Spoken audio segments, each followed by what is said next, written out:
to the next steps towards building the Buffalo Bills a new home. County leaders say that developers taking your comments and concerns on the $1.4 billion project. And tonight, as we make the final preparations to put shovels in the ground for the new stadium, our Sydney Orr was at tonight's meeting and shows us what's next in the process. Well, Febin, tonight neighbors in Orchard Park had their final chance to make their voices heard before construction starts on the new Bills Stadium. And while many like the plans overall, there are still a few details they'd like to see addressed, even though for the most part, time for changes is already run out.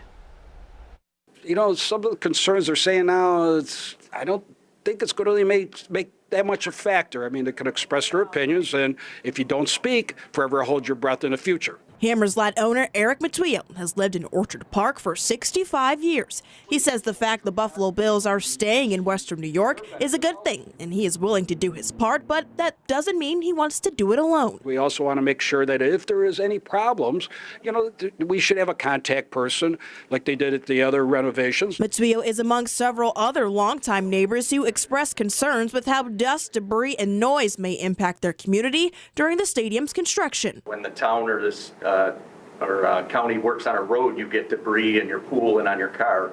I don't want to be dealing with that, and I don't think any other resident would. Empire State Development Senior Counsel Stephen Golick says substantial negative comments will be considered by the board before shovels hit the ground in June, like the local volunteer fire company that expressed a need for more financial assistance in order to serve at the stadium. Some of the neighbors' issues, the fire company's issues, we'll need to talk to the neighbors, we'll talk to the Bills, and then also the bricklayers.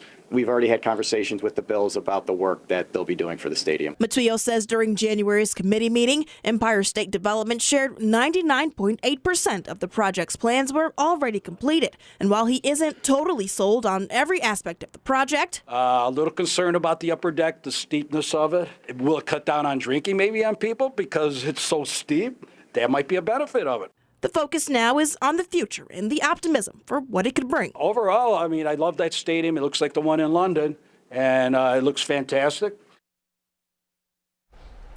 The Empire State Development expects to meet with the board again sometime later this month to bring up some of the concerns addressed tonight. And if that all goes well, the deal will be sent to the Erie County Legislature and Executive, and with a sign-off, construction can begin. Live in studio, I'm Sydney Orr, 7 News.